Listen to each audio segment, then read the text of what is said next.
Medical units stand by. 30 seconds to contact.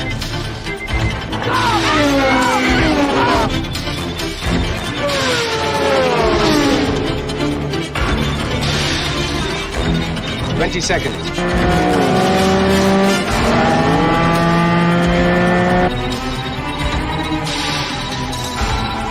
15.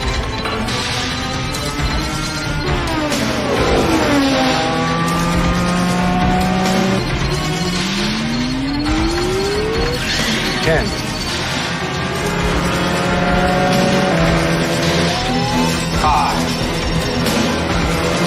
4. 3, 2, 1.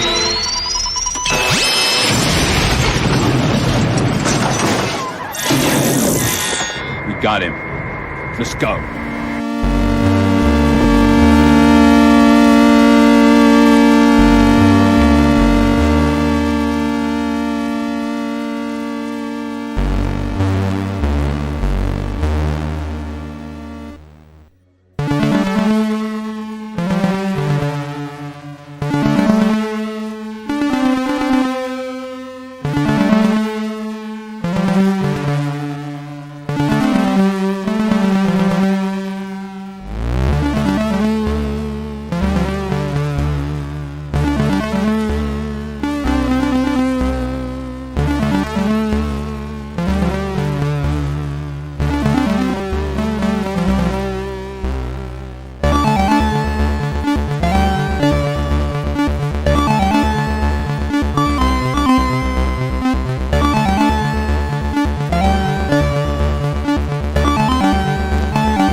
And good evening to all you art aficionados and comic book connoisseur. Welcome to another episode of Proof of Comics. I'm your host, Frederic Guimont.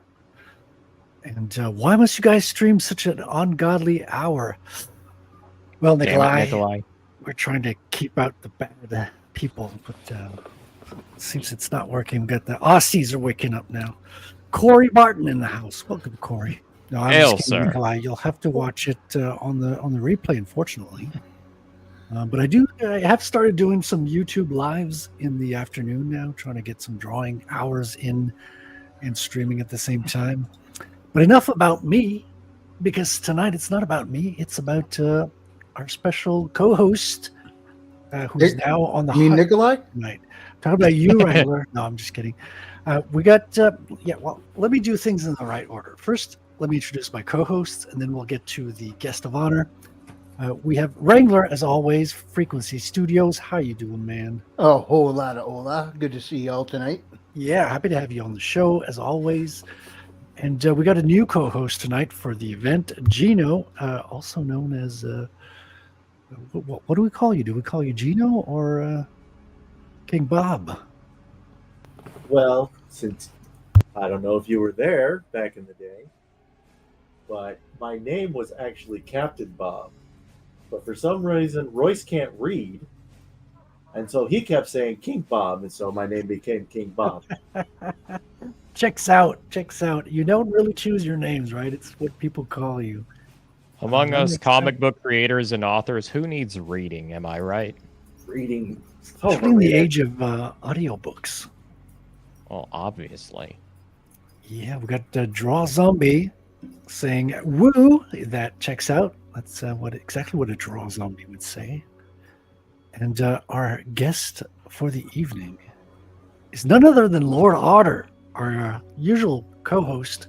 But Hi. You've got a book ready now, Otter. Is that true? Yes, I do. I am the intrepid I'm the former co-host for this stream, now the guest of honor, who has already interrupted Frederic twice with my random thoughts. But yeah, I've got a book. It is called none other than The Shadow of Twin Moons. One of the major characters that Frederic may be drawing right here for all the lovely peoples. Yes, and as you may have noticed, I'm still sketching her out, but she has 2 breasts. The 2 heads are just an afterthought, right? Yeah, that's just, that's a secondary attribute. I don't I think see. anybody's going to notice that. It's not even fleshed out yet. But it's the sequel to The Curse of the Star Raids. It is the second entry in the Steel and Stormbright saga. So if you like stories all about brotherhood, weird magic, high fantasy, sword and sorcery, this is very much up your alley. The second book is a bit more cloak and dagger, a little more horror and thieving oriented, which I'm very pleased with the result. Horror and thieving. Interesting. Yes. Looking forward to that. Yeah, that's horror, not whore and thieving. Exactly. Do I need to send you the Amazon link or the cover page? I can do that really quick. Please do. We've got the link to your Amazon author page in the description. Let me grab it and try to put it up on the permalink here. We got another author in the chat. Bat Sauce is here. What's up? 3 breasts are best. I know. We had a huge debate about this. Hail, Sir Butt Sauce. Like, why have 2 when you can have 3? And Mrs. Reverend Self-Destruct says, oh, she has 2 heads. My eye was drawn elsewhere. That's the whole point. That's the whole point. Wrangler says, my ride is here. Beep, beep, indeed. That's right. What up, Rev? The funny thing is with the characters you were drawing, I think out of all the lady characters I have in this book, I had no original intention of her being like really sexualized at all. It was actually Neutron Boar who actually drew her in a more provocative way, or them. And it's already running away from me. I'm like, oh, like these characters, they're already taking on this life. I see. Interesting. Right? You don't really get to decide who your readers resonate with, do you? That is true. It's just a surprise, I guess. It's not something you expect by any means. But you've had multiple beta readers already, though. At some point, you should have an idea of what people are going to resonate with that, or is that not indicative because it's the same? So with this, it was actually separate from what the beta readers told me. Nobody, like myself included, nobody really talked about these characters other than saying that they were really cool. Then I think it started with you, and I'm already starting to see it with other people where it's like, oh, they're like the hot waifus of this book. I'm like, oh. Looks like 2 heads at the same time. I see now. It's bound to be it's like we used to have ads when I was younger called the gum ads, like Double Mint Fresh, and it was always featuring twins. People really like their twins, in their fiction, it seems. Plus 1 boob for each additional head. Right, Otter, Otter.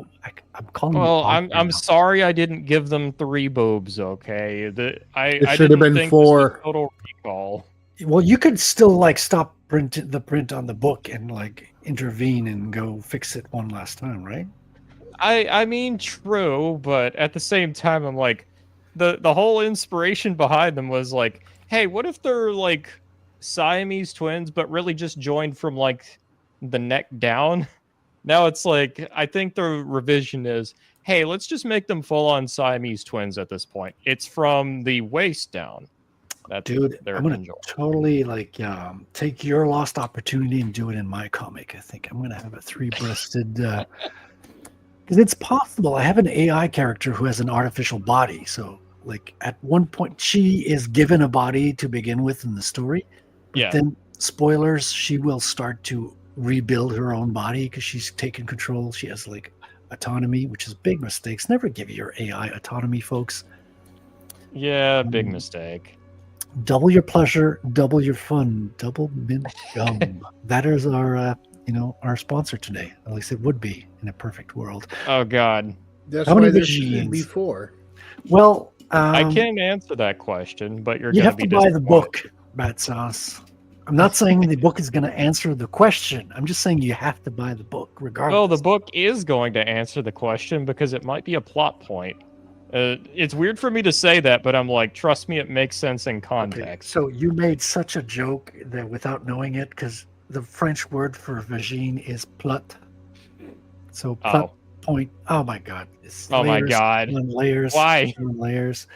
I think it's time we go into a trailer, ladies and gentlemen. So let's have a Yes. look at Otter's trailer right now.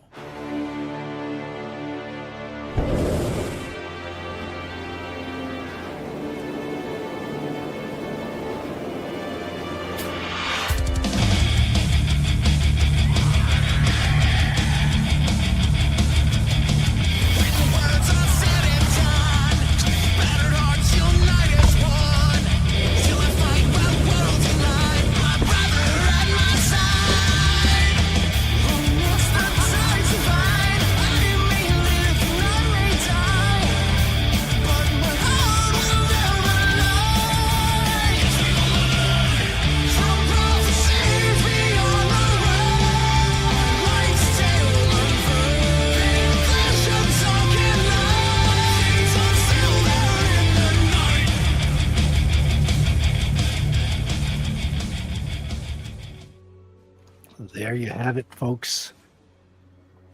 Indeed. So Takagi says, now that's a pitch. I think you've got it down, man. You've been working on it for so long that you know what you're talking about now. And only like a few weeks ago, I remember you were still doing like word editing and changing up stuff and just doing the last minute fiddling. How hard was it to call it done? Like, was it? So I'm going to use the axiom, and I'm really going to be butchering who says this because I honestly forget, but it stuck with me, where the saying that a project isn't it isn't finished, it's abandoned, in the sense where it's like at some point you just got to put the pencil down. Like, Yeah, Leonardo da Vinci said that. yeah, Leonardo da Vinci. And I absolutely agree with him because this is like a lesson I learned whenever I finished Curse of the Star Raids was it comes to a certain point and you got to say, I'm done anymore. And I'm just going to be over editing what's there. It's going to be needless. There's nothing that will tell you you're done besides you, right? Like you can always fiddle with it. You can always tweak it and you just never be done at some point. I have milestones that I'm looking towards. I'm also looking to see what my beta readers are like reacting to, and like that'll give me an indication of how far along I am in the drafting process. If I'm still hearing kind of like a lot of like major notes like, okay, this whole thing needs to be changed, this chapter needs to be reworked, I'm like, okay, there's still work that needs to be done. But like after a while, it's like, I guess it's more of a gut feeling sort of thing where it's like you get so far into it and I'm like, I get the feeling that this is like 90% of the way done. Are you sure it's not from like traveling too much and like air sickness? How do you know which is which? I mean, that is after the fact. So luckily I can't really, well, unfortunately I can't hide behind that excuse. But yeah, like, it's been weird because this second book, I feel like I've had a much better metric of where it's been as I've been writing it, like what work needs to be done. And this is probably the crucial moment. And I've noted this with both Shadow of Twin Moons and Curse of the Star Raids. There's a part where you think you're done, but you've still got a little bit of a ways to go. There's still a few more things you need to fix. Yeah, I feel like that with my artwork as well. When I'm like, oh, I'm almost done, I'm usually just half the way. Yeah, with Curse of the Star Raids, I was saying that to myself right before I had beta readers look at it, and they're like, you still need to fix some stuff, Otter. I'm like, oh, wait, you're right. Speaking of beta oh, go ahead. Didn't want to interrupt your idea. With Shadow of Twin Moons, I had beta readers look at it already. It was whenever I had Alyssa Hazel proofread it, where she's like, you still need to like polish a few things, rework a couple things. I'm like, wait, you're right. And it was back to the drawing board a little bit, but not too much. It was mostly like line editing, but there is also kind of like a feeling of satisfaction at the end of a project.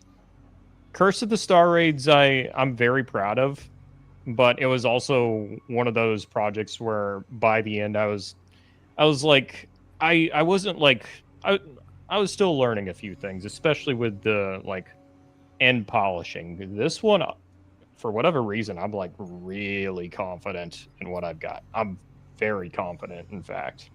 So I'm very eager to get it into the hands of anybody who wants to read it. Because Curse of the Star Wraiths is your first novel, if I understood correctly, right? Yeah, You it don't is have my any- first novel, and there were a lot of pitfalls I had to kind of like learn how to like work around, especially kind of like with my first time writing a full-length novel, because there's quite a few that's easy to fall into if you're not aware of it. Dude, that sounds so complicated. Like I'm learning to write. I wrote my first comic book, and even that, like the comic book's like a baby novel. Like it's not even. It's just like you could write a comic on a napkin. It's much more concise, and what you're writing is going to be interpreted in images as well. What you're writing as an author is what people are going to be reading in the final draft. Like it's what is going to spark people's imagination and create the story in their mind. So you have to choose your words wisely, literally. Oh yeah, it is a very big factor. I know it's going to sound basic to say it, but I really do mean this. The art of painting a picture with words is crucial. The act of having multiple layers to your writing is also very important, and that's something I think even a lot of the industry professionals right now leave out, which is shocking to me. The idea of having multiple layers to your writing, even if it's a simple story, I still think many of them kind of need that. So it's like, it's rewarding to like go back and experience it all over again, catch something new.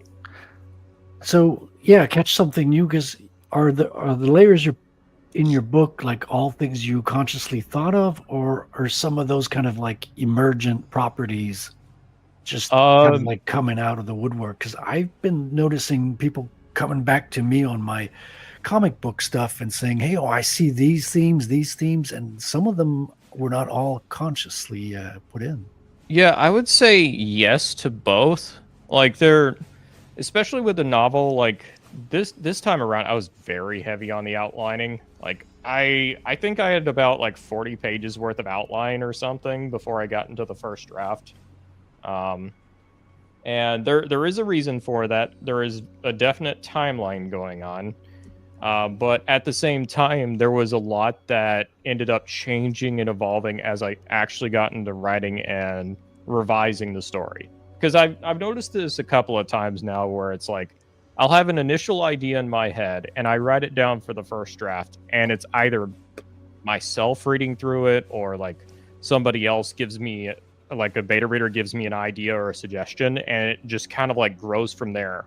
And some of it is spur of the moment too, where it's like you're in the middle of writing it and like it just develops in a wholly new way where you didn't even think about it before.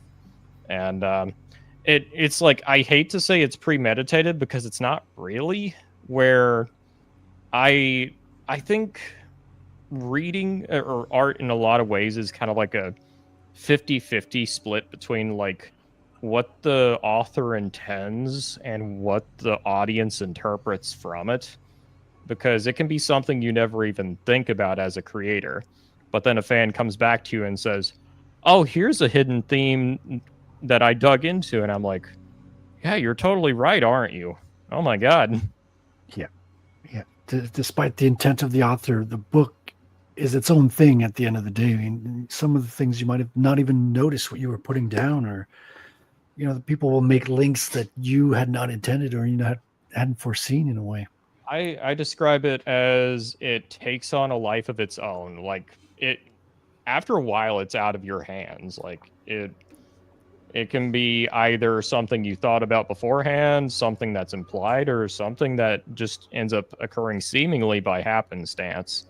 And I hardly describe that as a mark of like ingenuity or lack thereof of the author. It's more of it. I would describe it as the push and pull between like what the author intends and what the audience gets out of it. I think that's part of the beauty of it. And if that's happening, I'm very happy with myself when that is happening. Because if it's not, that tells me there's usually a problem. Oh, interesting. I And, love different interpretations of a story. I absolutely adore that. Oh yeah, that's the best, man. It's like when people come back. And I would like to take a moment and ask a few questions to King Bob here, Gino. You were one of the beta readers for Otter's book in this case, correct? It feels like I'm a lawyer. You were one of the beta readers, weren't you? What was that? Because you've helped a few people beta read, if I understood correctly. Oh yeah. So what's the question exactly? Exactly. So, were you helping him from day one with the first book, or did you come in with the second book? And what was that like? How did you see the story evolve as a beta reader from that point of view? Yeah, I did both books, and I think from a beta reader point of view, you kind of try and get an idea of what kind of genre they're writing for and what their style is, and then you see if what they've written kind of fits into that thing. So I kind of followed it in the Edgar Rice Burroughs, John Carter of Mars type thing, because that's the only one I've really read. I know he's a Ron Howard fan, but I haven't read any of those books. So I just kind of read it and went, okay, this makes sense, this makes sense, this makes sense. I like this, I like this. Or if something didn't make sense, okay, this doesn't make sense, and this is why I don't think it makes sense. But that's the best part, is you get to read it ahead of time and kind of see how things change and how it molds and how the characters develop it. It's really a cool and fascinating thing to do. Did any of the developments kind of surprise you along the way, or was it just kind of an organic growth in the direction that it was supposed to go? In the second book, I would say there wasn't anything that was terribly surprising. I mean, things always surprise you a little bit, because well, at least for me, when I'm reading, I kind of put it in the perspective of all the other sci-fi, fantasy, whatever stories I've read. So I'm thinking, okay, this is a possibility, this is a possibility, this is a possibility, but I don't know where it's going to go.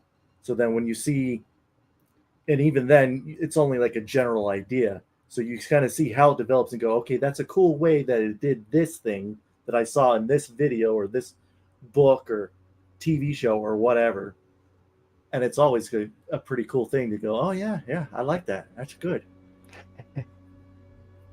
Nice. And did you feel that you had like your suggestions kind of steered the book in a little bit, or were you just kind of like quality control mostly? Mostly quality control.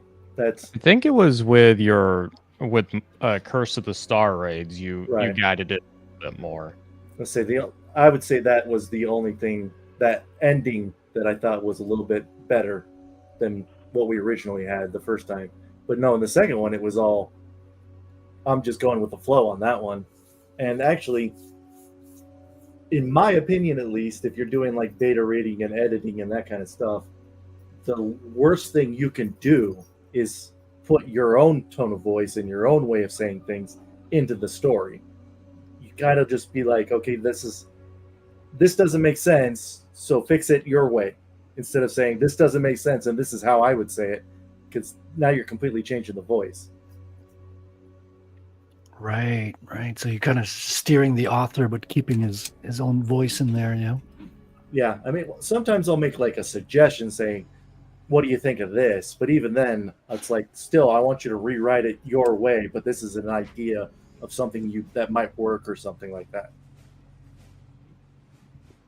And changing gears here a little bit, like I know, Otter, you got a lot of artwork that was commissioned here with the first book and the second book as well, right? You've got... Yeah. The second book has double the amount of artwork that Curse of the Star Raids does. Yeah, because you got just a few here and there in the first one. I've seen what you've had coming in the second one, and it's pretty impressive. Yeah, I'm quite happy with it. I think Neutron Bore has been killing it. So I'm very pleased with the result. Nice. And I know Neutron Bore has been very enthusiastic about it, and it's been super fun just to like ping ideas back and forth for like what parts of the story he can be illustrating, like what kind of like angles and like what to emphasize, all of that good stuff. Does the art ever influence the story in that direction? Because I know it happens a lot in comics books, but I guess when you've got a novel, your story's pretty airtight by the time you talk with an artist. So I imagine it doesn't affect it that much. It does affect it in some places. I'm not going to say it doesn't. I'll use Curse of the Star Raids as a great example of this. If you can bring up the booty illustration of my villain, there was a crucial detail of that was originally going to be different. It's a little later in the book, but this one's by Umbrella Cat, I believe, right? yeah, there is one like later on in the book. I think it's like around 100 page, 150, 160, somewhere around there. It's one of the larger illustrations. I think it's a little further. Okay. It's right around there. Keep going. Just a little farther. Yeah, we're almost there. There it is. Oh, I've seen this one before. Yeah, so the statue she is praying to there, and trust me, she is praying, that was originally a falcon statue in an earlier draft. But I think it was Neutron Bore. He ended up originally having it be a statue of the goddess instead, Ilgrathier. And he's like, "Oh, do you want me to change it?" I'm like, I actually think this is better. I like it better. Oh, okay, right. So the art actually did have an impact in that scene. Yeah, I actually ended up doing a slight revision to accommodate for it because I thought it made for a better, like, composed shot, I guess. Nice. And you've got an audiobook with the first book as well for people who are, more like audio book type. Yeah, so I plan on having an audiobook for book 2 as well. The audiobook for Curse of the Star Raids just released a little over a week ago, and I'm very happy with how it turned out. I ended up commissioning Sonnet to do the narration for it, and like he and I talked a bit beforehand on how some of the characters should sound, like some of the sound effects as well, and the result I'm very, very happy with. I think he did a killer job on it. Oh, dude, I'm gonna have to get it now. It sounds interesting. I have more time in the car than I do reading actually these days. So if you ever want to listen to the audiobook version, just hit me up, man. I can probably provide you with a copy. I will do that. Yes. Yeah. Awesome, man. And so you're launching on Halloween, right? So the book is officially going to be available on Amazon the 31st, and you're going to be doing a pre-launch stream on your channel, right? On YouTube? Yes, that is going to be on October the 30th, this Thursday, from 8 o'clock to 10 o'clock p.m. EST. I'll be streaming with pretty much just about everyone who can join that ended up helping in the creative process. And any questions they want answered while the book is about to release, it's pretty much the perfect time for Q&A, asking the Otter what is in book 2 and what is not. Nice. Yeah, I'll definitely hop on there on Thursday. I'll continue this drawing if it's not already done, and have it as close to completion as I can. I'm keeping it simple. So, because you do have an image of her, or I saw a couple of images of her, but you have one in the trailer. Are any of the images of her going to be making their way in the final book too?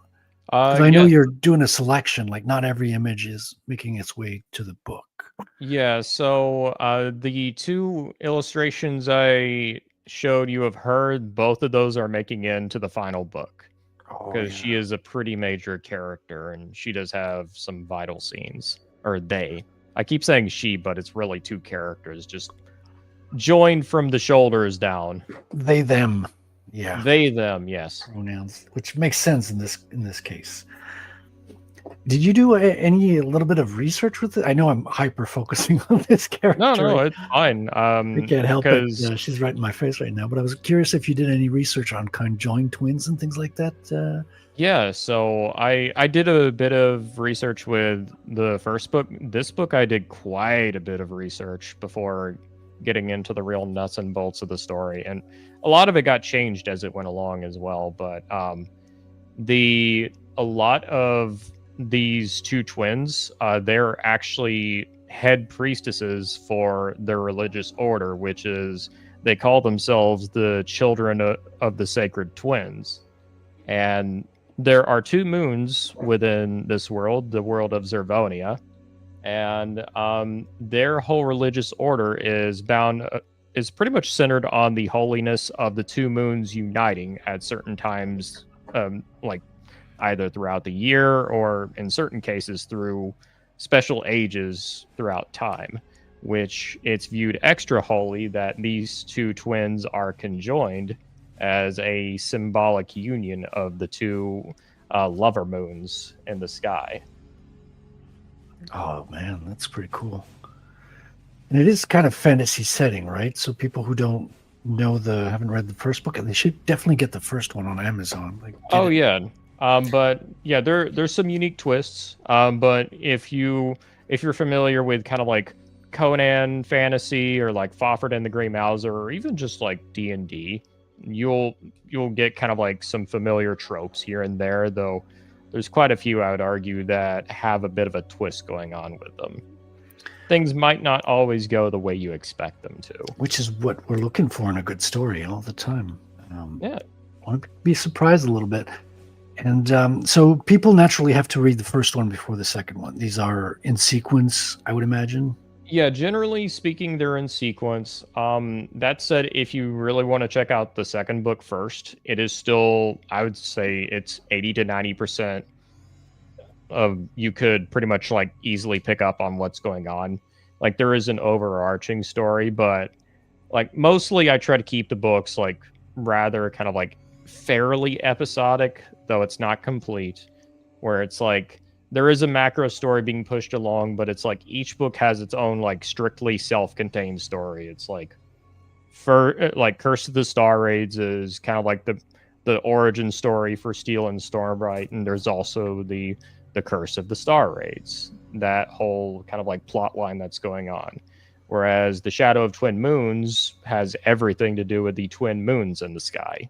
There's a couple of details about their father, like their actual quest to be reunited with him, as well as a few complications along the way. But first and foremost is the dilemma of what's actually happening with the two moons lately. Something's going on. Something ain't quite right. Yeah, I would also not. I'm agreeing with Otter, but I wouldn't recommend it. I would liken it to the way that Fox did Firefly. Yeah, you can watch the second episode first, but it's so much better if you watch the first episode first. Okay, that's a fair point.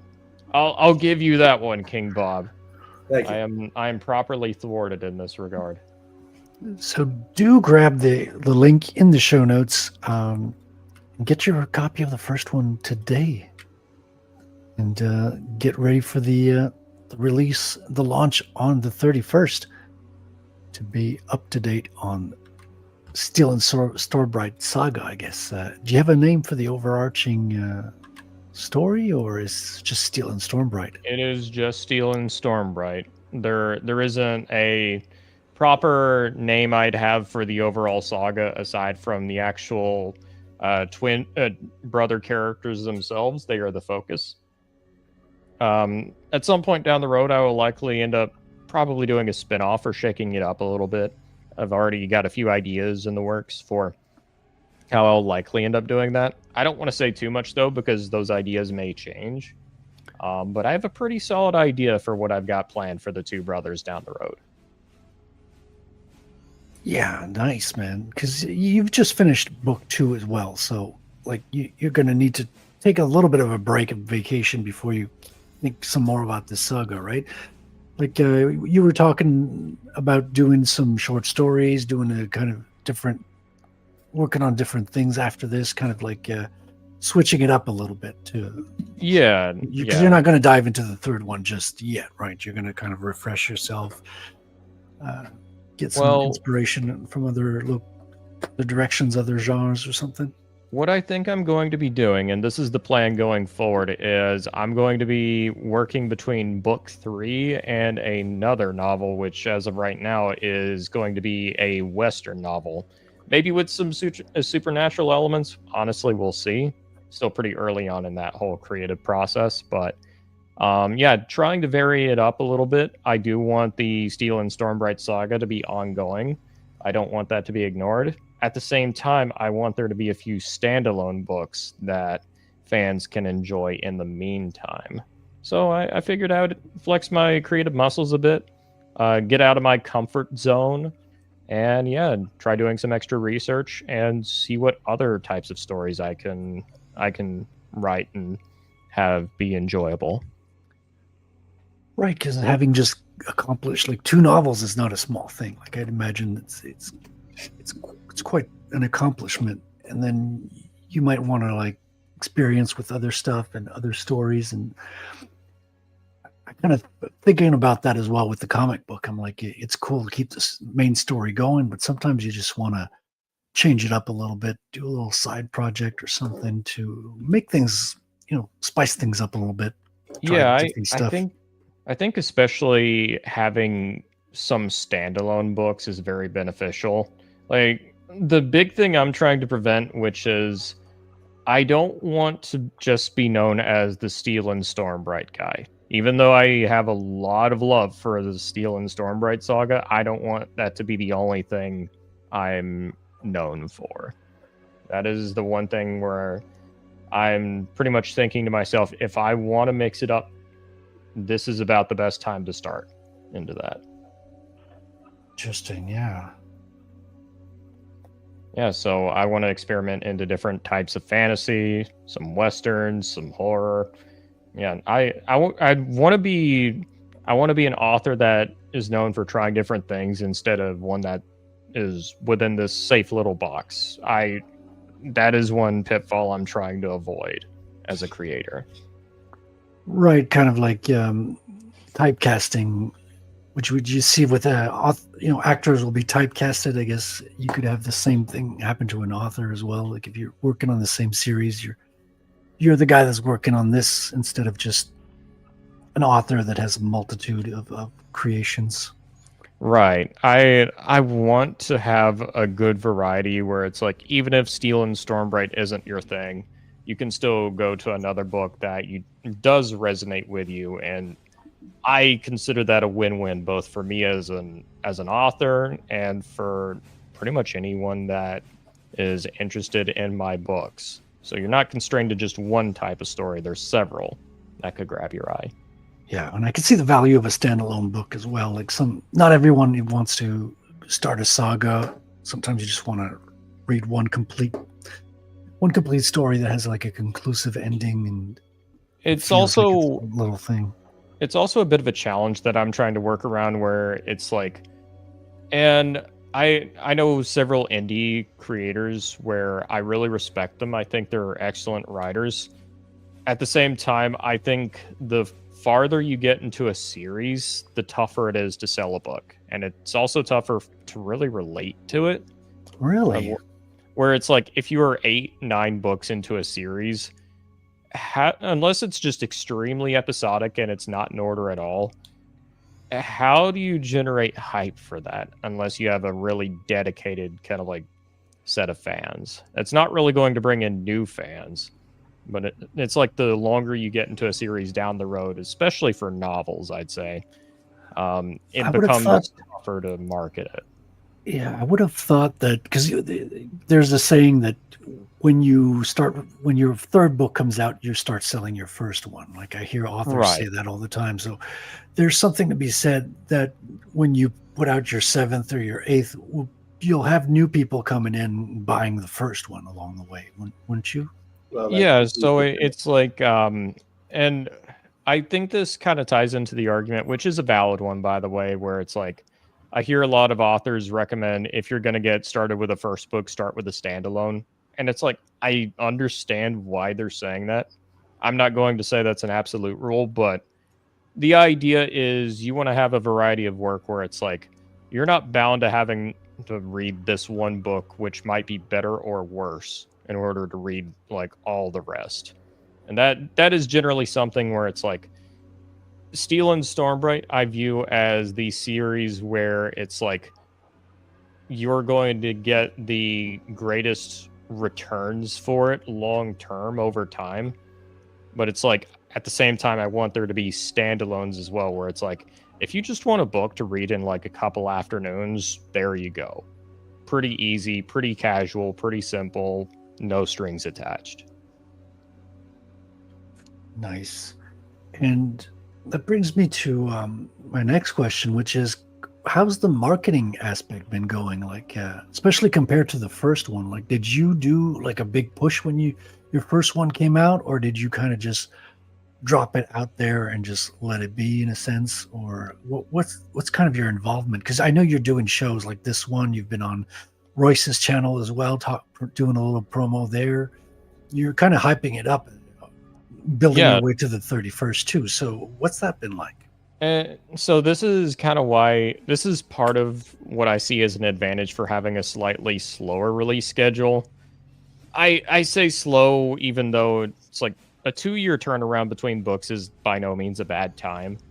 But at the same time, it's like each time I release a book, well, for me, like I want it to feel like how I'm thinking whenever I'm actually releasing it. I don't want it to just be, oh, another one's out, go and read it. It's like, no, this isn't an event. I'm feeling very accomplished by the end of the book. So I want to actually like my marketing is actually trying and conveying that to everyone. Being like, hey, I want this to feel like an event. I want to actually feel the hype and feel excited for it, both as a creator and also kind of like if it was me, how would I actually how would I get my own interest in this? And that's kind of the approach I take, which some of it is dealing with like Twitter posts as well, Twitter hype, but it's also having plenty of interviews. I think having a good trailer and some amazing artwork is a big component for that. I also think having Evele do the trailer music was pretty crucial because Evele really killed it with that trailer music. He did an excellent job. I think all of those things combined, it's like presentation is a major factor. And so it's like it's not just the book itself, though you want to be sure you have a damn good like product in your hands that it's like if somebody buys it, they're very satisfied with it. But Right, because you want to sell the other books that are going to come after. yeah, but it's like with marketing, it's all in the presentation. Like Yeah. you want it to feel like an event because for you as a creator, it's absolutely an event. Yeah, dude, like you were working on this, what, 2 years of time has gone into it, like over the extent of the production? Yeah. Or did you take it? 'Cause how was that like when you finished the first one? Did you jump on the second one immediately? How long of a hiatus were you on? Or I gave myself about a month and a half hiatus before seriously getting into book 2. yeah, which is barely nothing in terms of writing a novel. It's just Well, for me, room. it felt like a long time. Were I was you like, when am I gonna? I'm like, in my mind, I'm like, Otter, when are you starting the second book? And right? I already had ideas in my mind, but it was like, at the same time, it was brainstorming until I got to like the certain amount of ideas where it's like, I'm like very excited just to write it. Like that's what I'm that was part of the brainstorming process where I was like, I don't want to be the creator who's like, oh, I'll only write when I feel like it. But at the same time, I'm like, from the very outset, I want it to be like a set of ideas where I'm like, I'm very excited to write it. Like, that way it's just going to help everything along. So did you feel like you were that you were doing a continuation of the first one, or were you kind of like giving yourself an extra challenge as an author with the second book? What kind of, how did you perceive like the so sequel? there were plenty of challenges with the second book. This may be a flawed stance, but I personally think if I don't have any challenges I'm setting for myself as a writer, I don't think it's going to be as worthwhile of a story to tell. And this book, I definitely had some challenges, which the big challenge from this time around was I had a little bit of it in Curse of the Star Raids, but I really wanted to expand on character perspective this time around, which is like the actual Steel and Stormbright saga is, I would argue it's binary good and bad.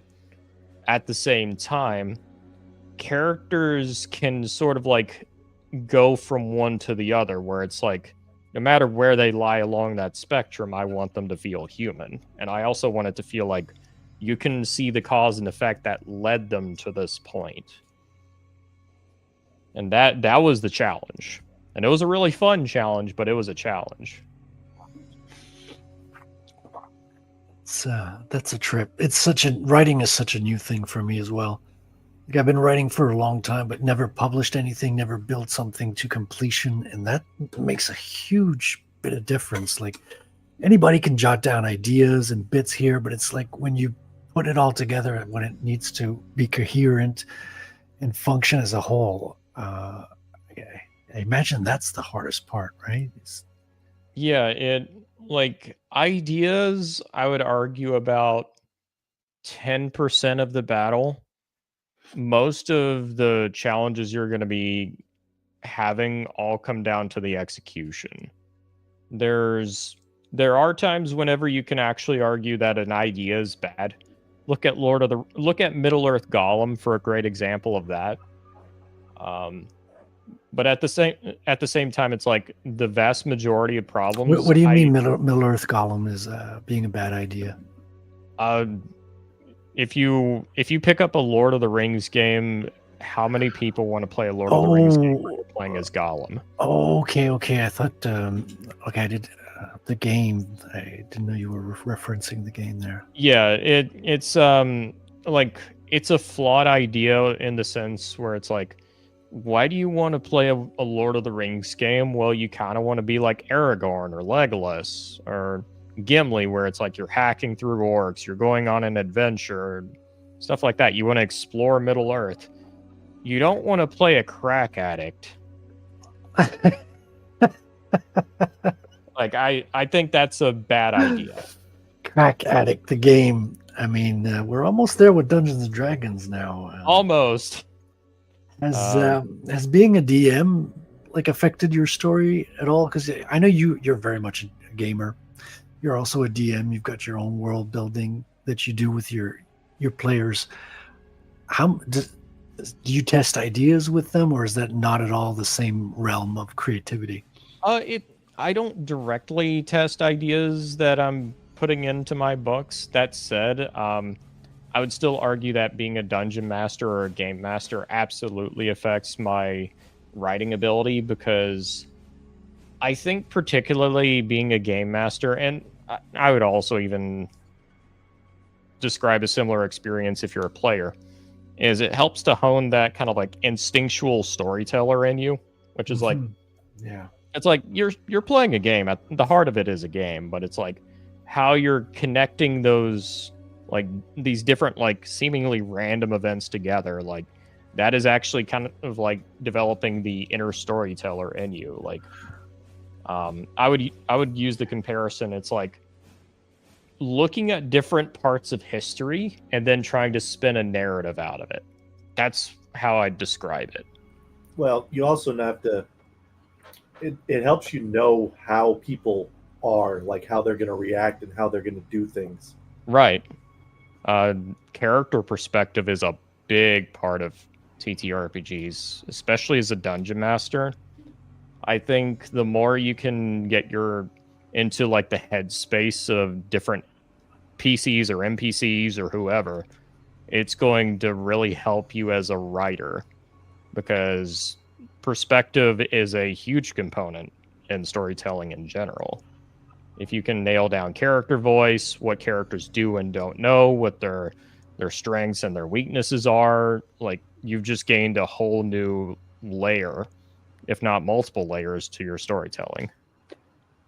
Yep. Right, because even when you're creating Oh, your stories, your players will still surprise you. You're like, oh, I didn't think you were going to do that. They out-strategize you sometimes even.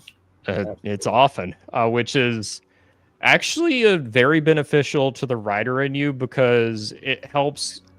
Even if you're just reacting to it, it still kind of gets you into that headspace where it's like, how many books or movies have you experienced where it's like the characters come up with a plan and it's legitimately intelligent, where you're like, that's very smart. I would have never thought of that.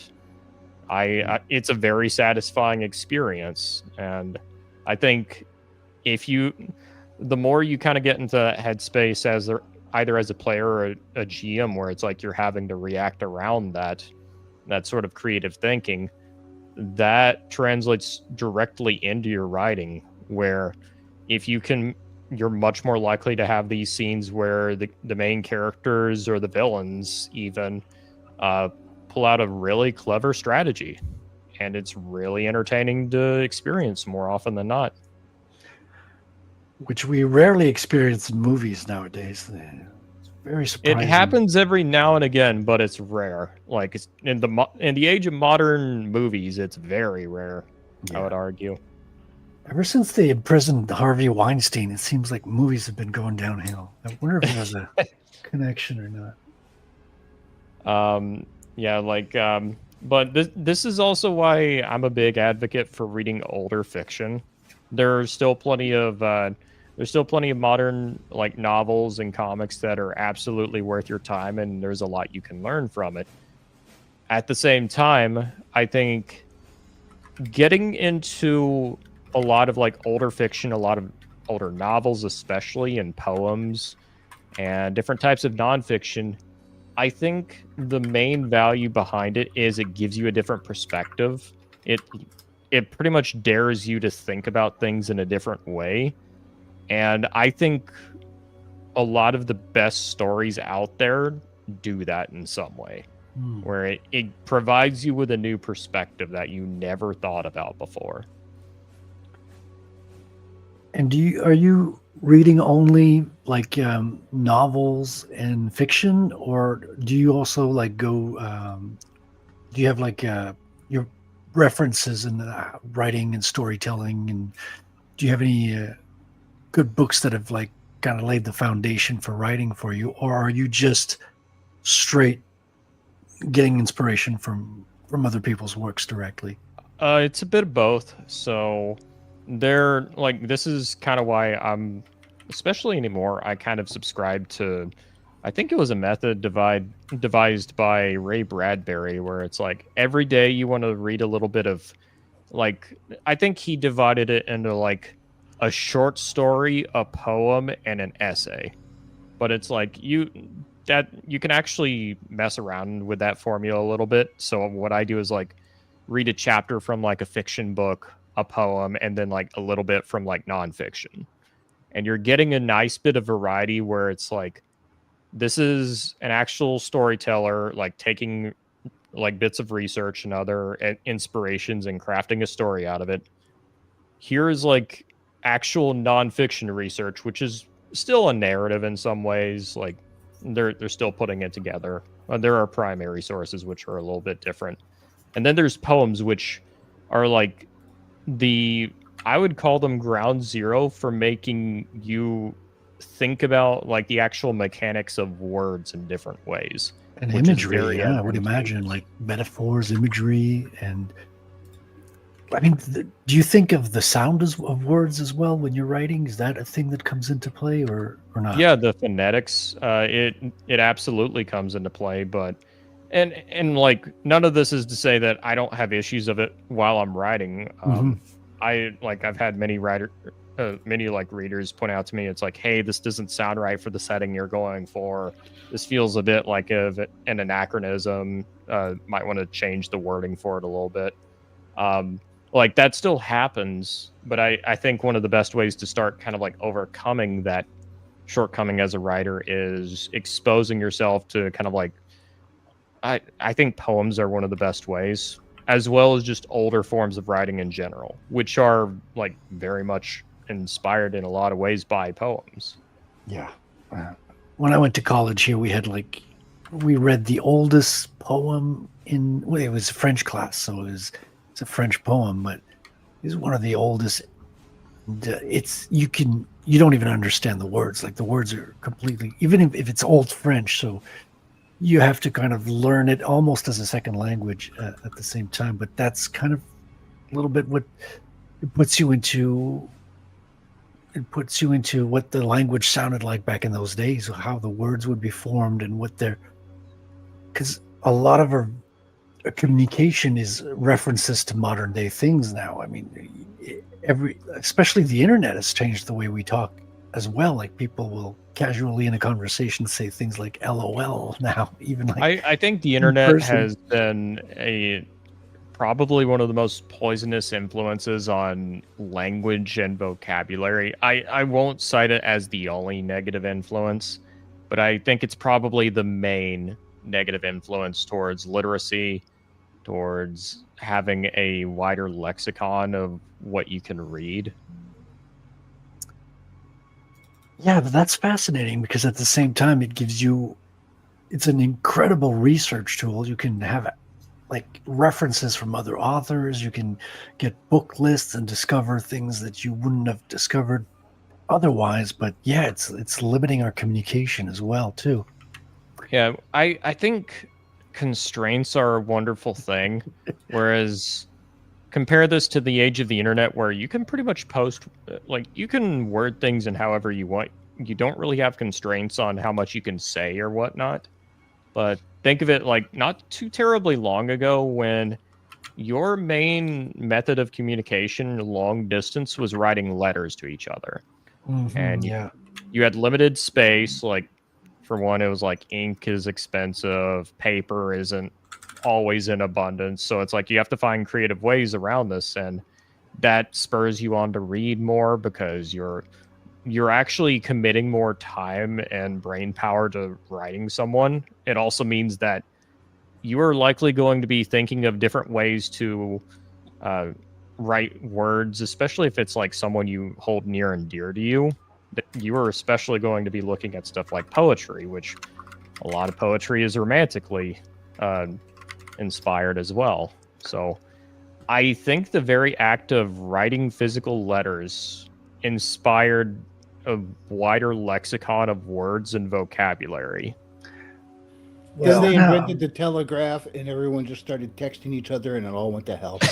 Well, a telegraph is still a commitment too, though I really do think it started kind of like degenerating more, especially once you get more kind of like emails and text messaging, and especially the onset of the internet. I think that's where you really start seeing the devaluation of the English words. Yes, because you don't need them. I think you're right, but what you're getting to is the fact that we can now like video time people, we can send emojis, we can do all this other crap. The actual art of being able to write down exactly what you're trying to express so that the person will understand it and not confuse it with something else is completely lost, which is why we can't write sarcasm and stuff like that. It doesn't work. It can work if you know how to write, but most people do not. Yeah, and I mean, writing letters used to be the way that guys got laid as well. Like, I mean, poetry, letters, music, those were kind of all related back in the day. And this is one of the greatest things about poetry, by the way. name the amount of poetry that basically amounts to this guy is down bad for this lady. There's Right? most music too. Right, music carries on that tradition, which poetry is by and large inspired by music. You could probably make that argument as well, as the more widespread that lyrical music became, the simpler the lexicon became as well, though in a different way, because it's like poetry in a lot of ways is trying to commit the art of music to the written page. But then again, music took a lot more time and effort and manpower to create as well. That was very exclusive for a very long time. Now we got dating apps and photos of selfies, and the world's changed so much. It's I mean, that's the joy of reading at the same time, is that you're taking yourself out of this world and going into a simpler time before phones, before we're kind of in a spiraling world right now. Like the evolution is going pretty fast. Like just 20 years ago, people weren't walking around the street with everyone looking down with their necks arched towards the screen.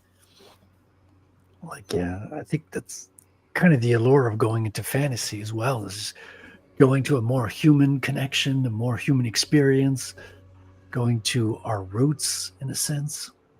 Well, I think this is a big reason why fantasy captivates so many people, is the idea that the vast majority of our world is mapped out.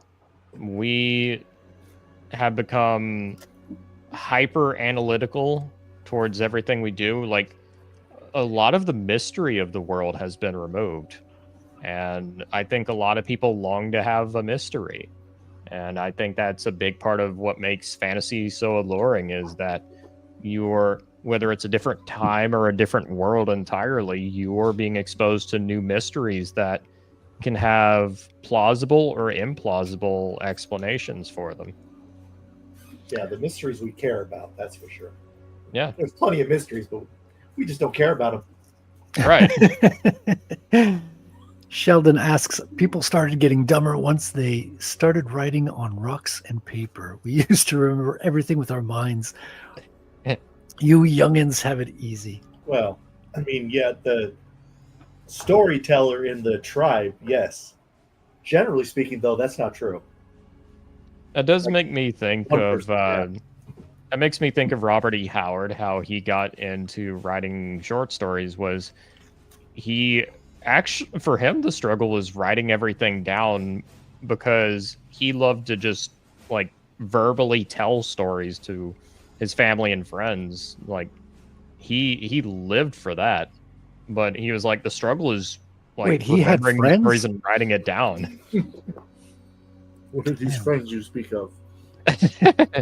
He did have family and friends, okay, and he had quote unquote online friends as well, or creative friends. He had Mr. Lovecraft as one of his compadres. Another question Sheldon asks is, where's the butt pics this adult film title alludes to? So the Twin Moons does have a certain connotation. Well, we've got a couple images for that. Frederic, do you have them, or shall I send them to you? I don't know which ones you're referring to. Let me see if I can send them to you. Yeah, please do. Yeah, there's some pretty racy ones. There is. I mean, I drew a couple for you as well. So Yeah, you drew a couple. You drew a couple, man. there's a couple that's going to be in the book to Yeah. look forward to. This one's a bit too late, though, in the game. Hold on. Let me close the sharing and get back to the art. I've drawn the character here down here, which makes me want to like scan her and print her again and kind of redraw her with the complete character. I'm kind of liking the way it's turning out. Yeah, since Yeah, I'm really enjoying the way it's turning out, man. Yeah, right. The victim here, the knife, the positioning. I might have to scan her and print her out in blue line, to reorient her on the page a little bit. So I don't like the way the arm is being cut off by the bottom of the page here. But if I do a scan and print, I can kind of just reposition it a little bit on the page, and it might be it's one of the things I like. Even though I'm working traditional, there's a lot of access to technology that gives you a little bit more leeway than you used to with traditional. Sheldon says, "Oh, nice. Also, that butterfly chick with the jugs came out great too." Why, thank you. Yeah. So Sheldon was live on while I was doing this little sketch from nothing here, and inked her off stream, and she came out pretty well. I did the colors today. I feel like I'm really close to the end, which probably means I'm only halfway there. But yeah, you'll be seeing the colors probably on Twitter this week. She's getting there. I'm really liking the way she's coming out as well. Hell yeah. I'm going to try to do more live drawings, keep the practice up, and also getting more subscribers and keeping the visibility out there. And that's one question I wanted to lead into earlier when we were talking about the marketing aspect. How is it different from the first book? Did you do as much of a push the first time around, or do you now have more experience and more context that it's changed a little bit? So I think some of it is more experience, a little more context. I think having extra artwork really helped with the marketing push this time around. Yeah. That said, and this is something I'll definitely lead with, because I think it's something that if you're an indie creator, you should definitely be looking into, is having a bit more connections in the online space, like being parts of different Discord groups, introducing yourself to different people through like social media, maybe not like personal relationships, but it's like the idea where it's like, oh, you write, I write too, or you do RPG stuff, I'm into RPGs too. And it's like, the more you create different friends across different spaces, like, for one, I think it's just good to always have new friends. I think in that way you are enriching yourself as a person, as a creator, getting new ideas. At the same time, you are getting extra support from different groups and circles of people, all of whom where you're actually starting to build more of a community. You're getting a better idea for what you stand for, because I think the more you test your own ideas, the more it's going to become something solid. And I think that really was the major factor in the marketing for this book feeling larger than the previous one, is because between that, like me being able to commission Evele for an actual trailer song, getting the extra artwork, getting extra shout outs and support, I think all of that culminates from the idea that you are growing your own community, your own fan base, and that pays off long term. And like, not only for you and for them, but also marketing what you have to offer. Because that's kind of where you got your beta readers as well, right? It's from the Discords and communities that you were frequenting online. Yeah, like I'll give a shout out to Celeste Lumina, Elvin Maiden, Alyssa Hazel. Trying to think about. We had Alyssa as a guest in the past as well, so check that episode out if you haven't already. Yeah, and it's like a great guest. So many of these people I met through online discourse on like X, usually just through joking. And it's like, and this is why whenever you have a book to sell, I'm all for marketing it and shilling it. But at the same time, I am also a big fan of sometimes just chilling out as a creator. It's like, you're still creating stuff, but it's like nothing wrong at all with varying up the conversation a little bit. You would be surprised where you make friends with people, and that ends up paying off long term. I really do believe that. You've been having a good social game as well on X. Like, I know Patrick Quinlan was commenting on another stream that he kind of admired from afar the success you've been having on X. Like, you've been having a really good presence as well, because you have a whole technique as well. I don't know if you want to share your perspective on that, but you kind of like do batch posts as well. Like you kind of you're actively basically nurturing your online presence in a way.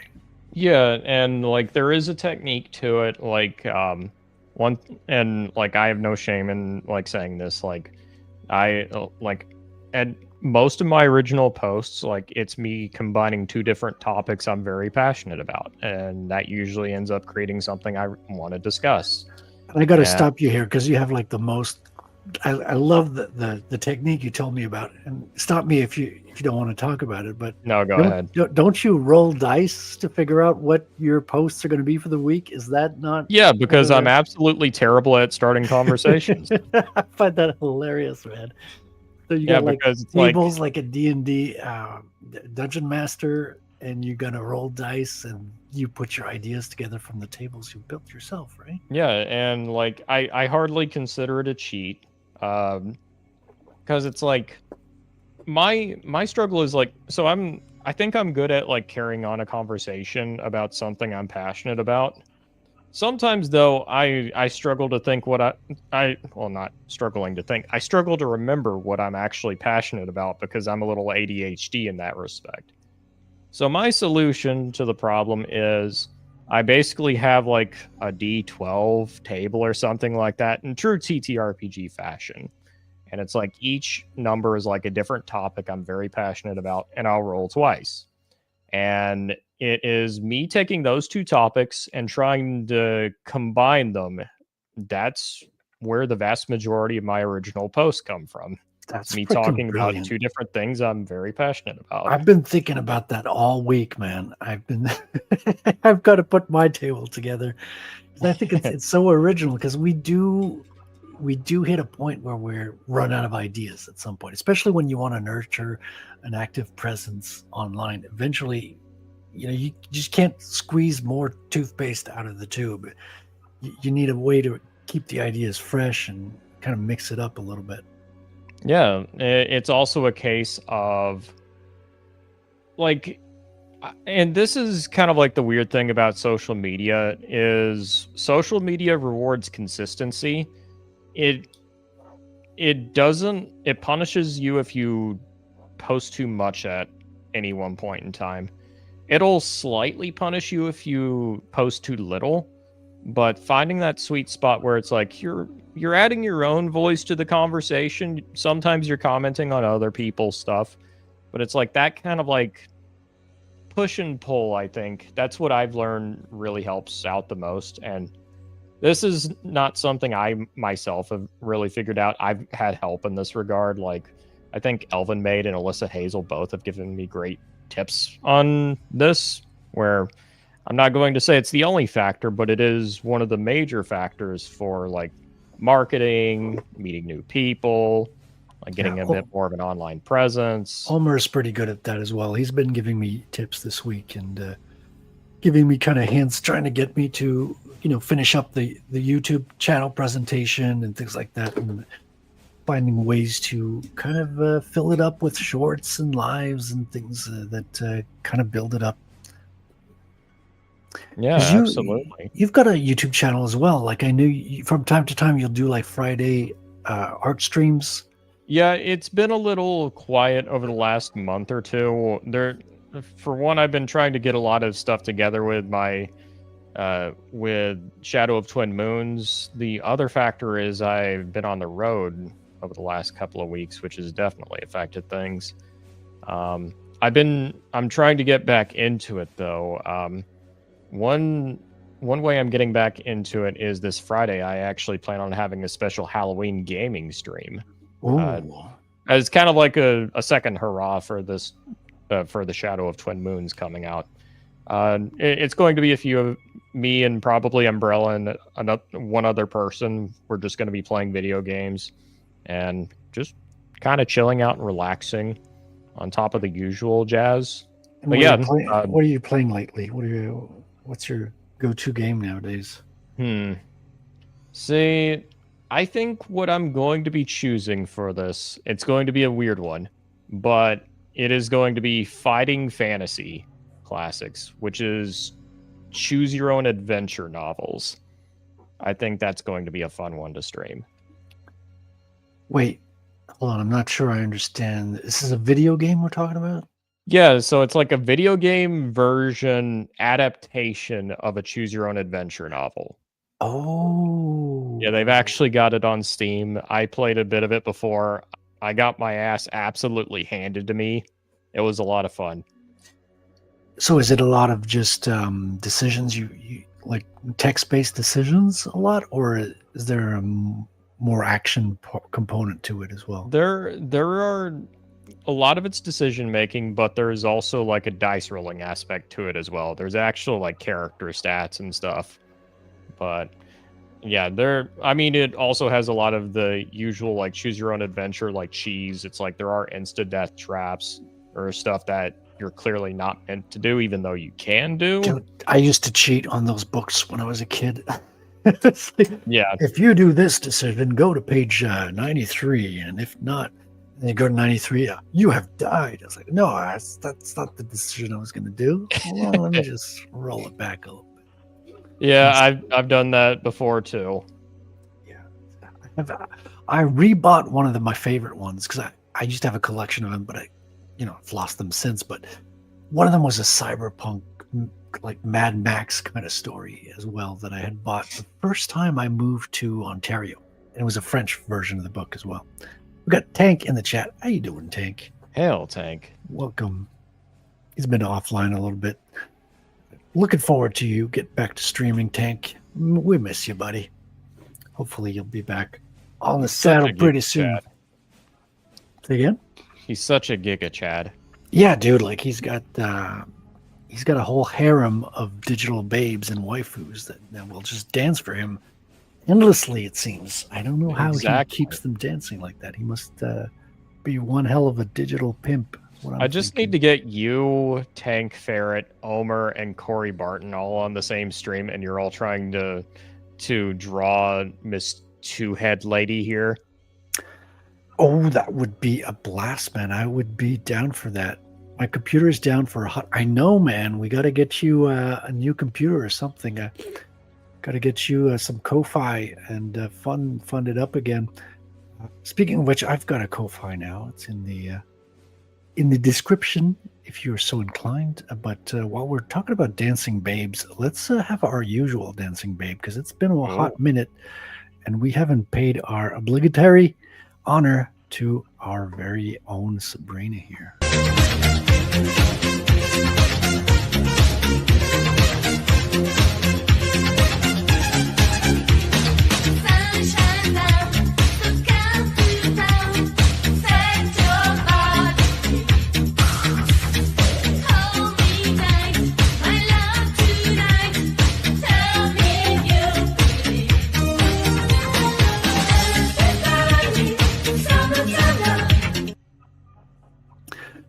Okay, I have to make a confession, Otter. I'm going to say the most disappointing thing I've said in a long time.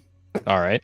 Because I wanted to do a clip before we got on, and I couldn't find the time. But I wanted to have those conjoined twins with the two heads and the Sabrina music in the background.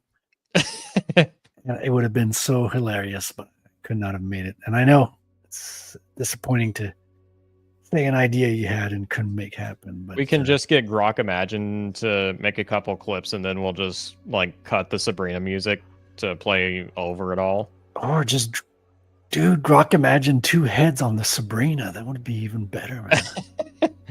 Well, obviously. We have so much power now. Sheldon says, draw her shadow of two moons. Well, I could draw the two moons in a puddle of reflection here. Speaking of which, Frederic, I just sent you a few artistic representations of two moons on the Discord. On the Discord. Let me open the top here. Okay. Oh yeah. Let me share this. Hopefully the share will work. Let me go through our chats real quick. $700 to replace the motherboard and CPU. Yeah, man, that's like computers and cars, man, will cost you a hefty price. She knows exactly what she's doing. Are we talking about Sabrina here? did she say no sunshine in Pound Town? I think you may be doing some projection there, Sheldon. But yeah, let's do a little file sharing and screen sharing and have a look at that sweet art. It's going to be a window. Conversation here. How's this? Is this working? Okay, this is pretty good. Yeah, there we are. So this is another neutron bore piece, correct? Yeah. We were talking about the shadow of twin moons. Well, there's some twin moons for you. There you go, Sheldon. You have asked and you have received. I hope you are satisfied. You better be screenshotting because they won't be flashing on the screen forever. Congratulations, Sheldon. This is the butt of the joke. This is an advantage of being a small channel as well. You know, you can show these risque artistic nudes without people going crazy and flagging your channel. It's also one of the fun side effects of doing sword and sorcery is you can actually have this and it can actually contribute to the story. And it's, for one, if you write it a certain way, it can be part of the story and titillating without being exploitative. It's a fine balance, but when it's done well, I absolutely love it. And well, right. Nudity is a part of life, people. You know, we don't need to go full like puritanical on it either. You know, there's a degree between pornography and artistic nudes. You know. Yeah, and that's the point I've been trying to make for a while now. Is because it's like I feel like there's two extremes that are usually touched upon in online discourse, which is either completely subdued or very much subdued, or it's just downright pornography. And I'm like, there is a wide middle ground there, some of it can be used to excellent artistic effect. I'd argue a lot of sword and sorcery does this very well. Yes, and you see that as well much more in French culture. The French are much more accepting, and most of their media has a little bit of nudity here and there. Yeah, like I would argue that like you read a Conan story and it's like there's some titillating bits, but it doesn't feel out of place either. It's part of the setting or it's part of the story even.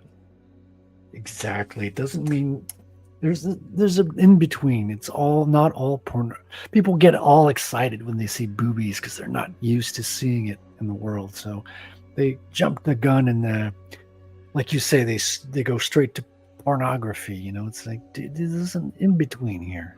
Yeah, it's like I think you start kind of like reaching the line right around when you start getting into like Game of Thrones territory. It's like there is a point where it goes from being like lewd and or titillating to being like softcore pornography. But it's like there's still a lot of room in storytelling to have like to actually use kind of like either the human body or even like titillation for like artistic effect. I think it's a lost art in many ways, and it's by no means a new thing either. Agreed. We have another piece here. I recognize this one. This is a piece by myself that I've. I wonder who drew this one. Yeah, right. Spoilers. Can you set the stage for this one a little bit? This is a scene from the book, correct? Yeah. So this is after a harrowing battle amidst a field. Steel and the Stormbright end up finding a rather young lady along the side of the road who was attacked by monstrosities threatening to devour her. And they both ended up being able to take her to the tavern within the nearby city called the Golden Leaf Inn. So this is, in particular, Stormbright pretty much seeing if this new face, this character, is doing all right. There might be a little bit more going on than meets the eye, too. Notice in how they address one another. One rather curious, while the other appears surprisingly calm. Did you say address or undress? Address. Okay, just making sure. Yeah, not undress. Tank will be right back. We'll see you later, Tank. Young went to sleep. I'm like the one guy who just does not notice feet in a drawing. The So shot of whenever her feet somebody seems points way it more out- gratuitous than well, it's not gratuitous, Sheldon, because Otter paid for this commission, so Oh, there was a price to pay for these feet. Not gratuitous. But yeah, like you Frederic, gotta... do you have like a hidden foot fetish or something like that? I've No, noticed not at that's all, pretty Otter. consistent. It is definitely not hidden. Okay. It's not hidden. Clearly. It's out in the open. I see. As you can see. There's no hiding, no shame to this. Beautiful, beautiful feet. Beautiful feet Yeah, but from this is a new gorgeous lady. face. This is a character going by the name of Aurora. And she's a new character in the second book, correct? Yes, she is very much a new character. Nice. She's pretty cool.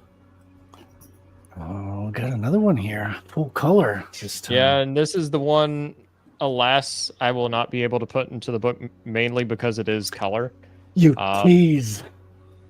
I do end up planning on having this be in a future omnibus, though, because it's too good of a piece not to pass up. Oh, yeah.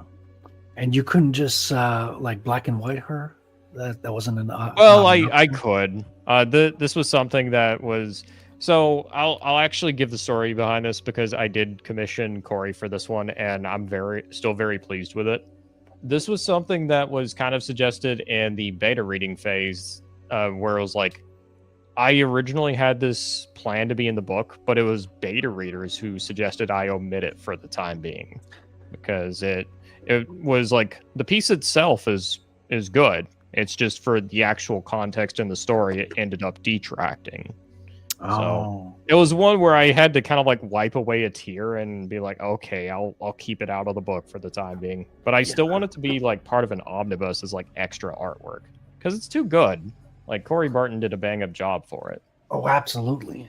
Absolutely. I mean, you get a beautiful shot of her front and her back. It's just a classic Corey Barton piece. Has the classic spine twist, the one that should by all means be breaking her back. Yeah, but she's probably got extra vertebrae.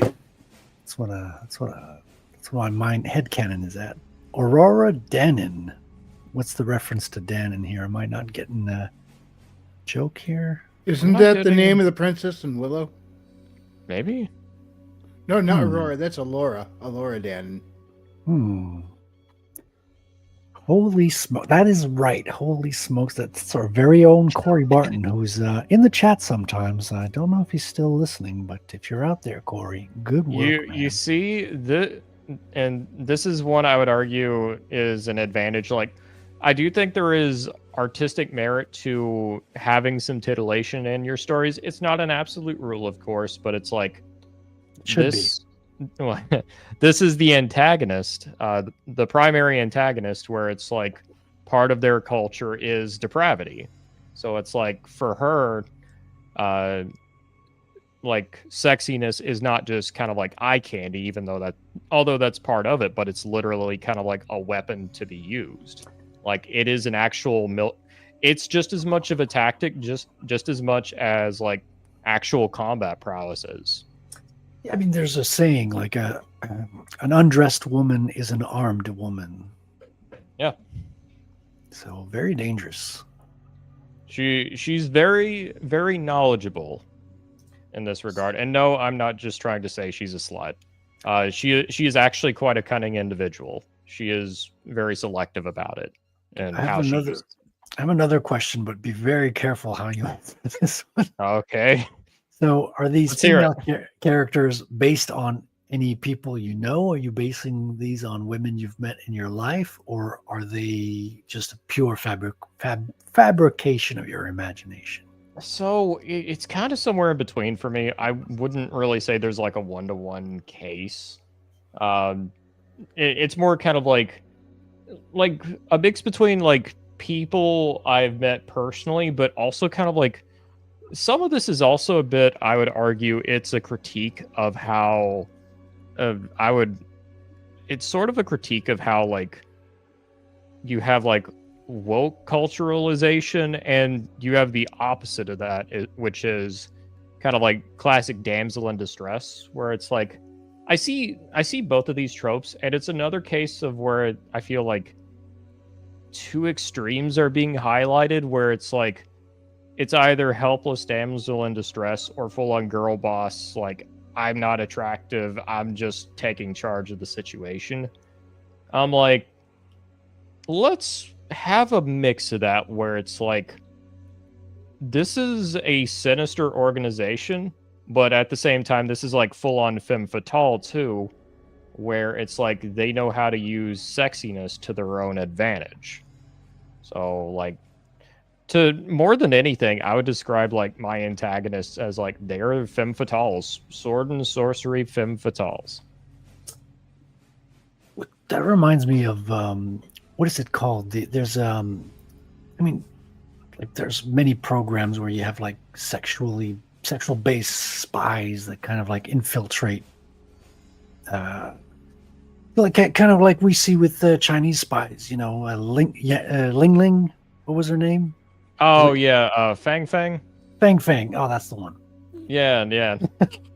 Ling Ling might be a racist term. I don't know.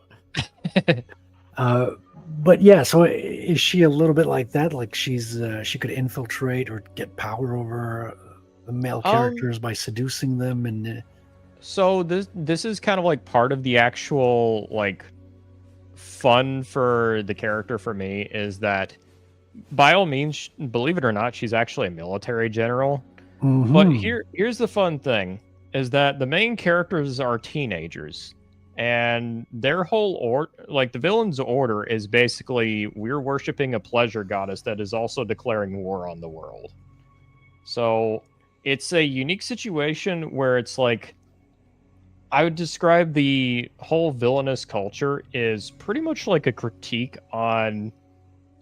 So I don't want to delve too much into it for fear of like ruining interpretation. No, but of course, like you can cut it off anytime. My take on it, and this is kind of like what I intended as the author, is that it's sort of a critique on like secularized society, like the breakdown of like family unit, like embracing kind of like base sexual urges, kind of like like think of like the 60s, but with like a venomous edge to it, I guess.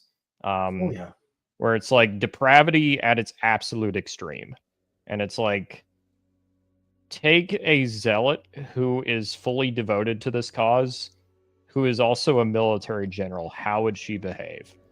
And the answer to that is just as much as she is with kind of like actual weapons and the art of war. Like, she also knows how to use her more feminine side to like win the battle just as easily. Oh yeah, man. They like, isn't that the art of war? Like, if you can win the battle before, without going to war, that's the mastery of the art of war. Like, Sun Tzu used to say that the war is won before even going to battle. Basically, so like your strategy is going to be what's going to win the war. And what's really interesting to me in the second book is the Curse of the Star Raids is where you get a pretty definitive statement on where the Ograthian society, like the villains, where they stand in the world. The second book, like Shadow of Twin Moons, is going to be dealing more with kind of like not only expanding their stance on the world, but also how humans are reacting to this. Like, what is their stance? What are potential counter stances? How does that factor into each other?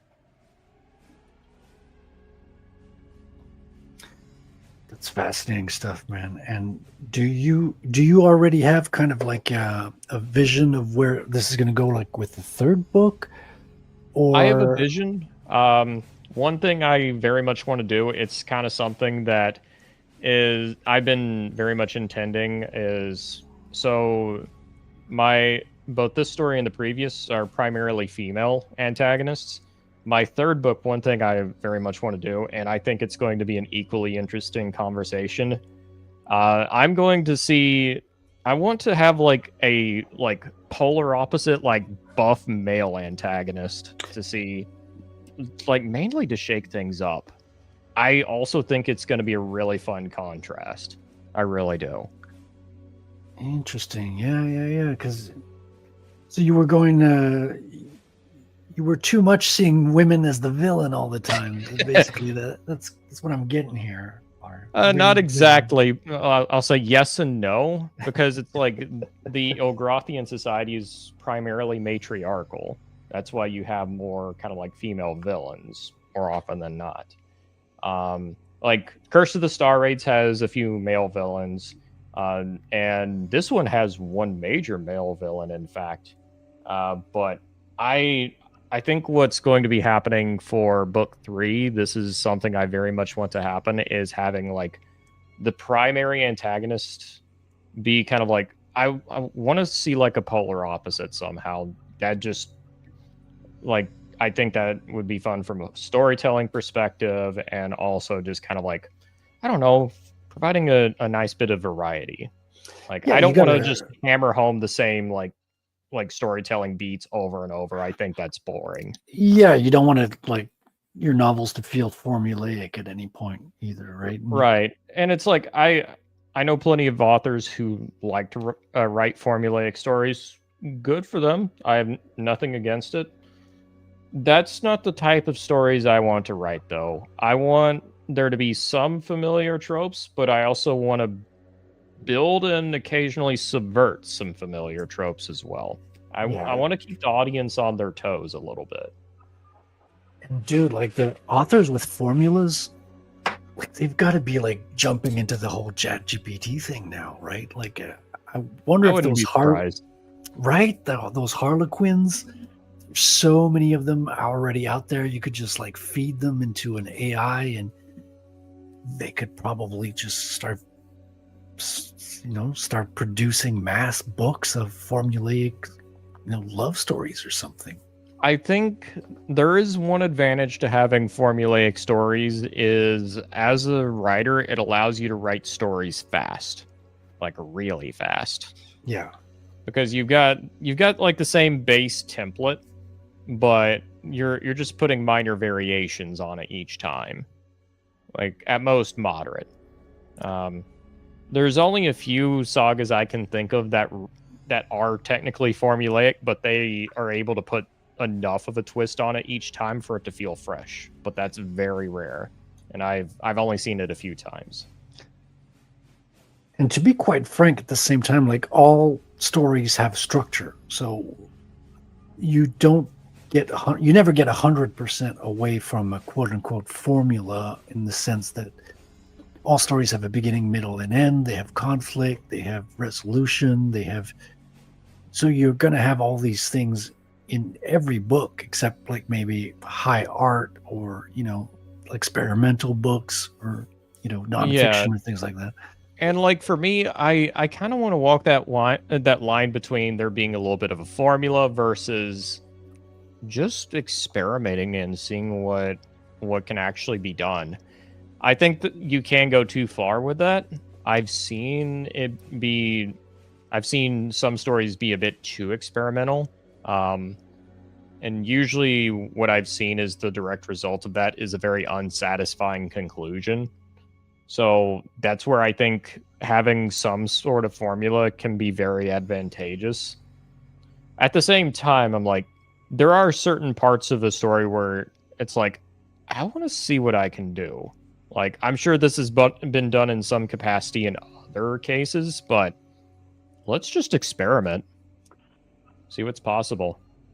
Oh yeah, 100%, man. Challenging yourself, seeing what you can do, what you can pull off. I mean, that's kind of where I'm at with the comic too. Is like I want to write my own story. I want to see what I can do, and it's very much playing it safe with the first one. The second one, I'm like, okay, let's stretch our legs a little bit. Let's have the story be a little bit longer. Let's go with the flow of the story more than limited set of pages and things like that. So it's fun, man. It's an art. That's why I say, like, even if you are using a formula, I still want all of my characters to feel human in some way, shape, or form. For me, the moment it starts becoming bad is whenever a new character is introduced and it's like, oh, I know the exact role this character is going to play in the story. It's like, I hate that. I really do. Yeah. Did you find yourself going to certain problem I'm trying to find the words here, usual author pitfalls when you were writing your first book? Were you finding yourself like in the midst of writing and really trying to avoid those? How much of a challenge was it, like especially getting your first novel out there, right?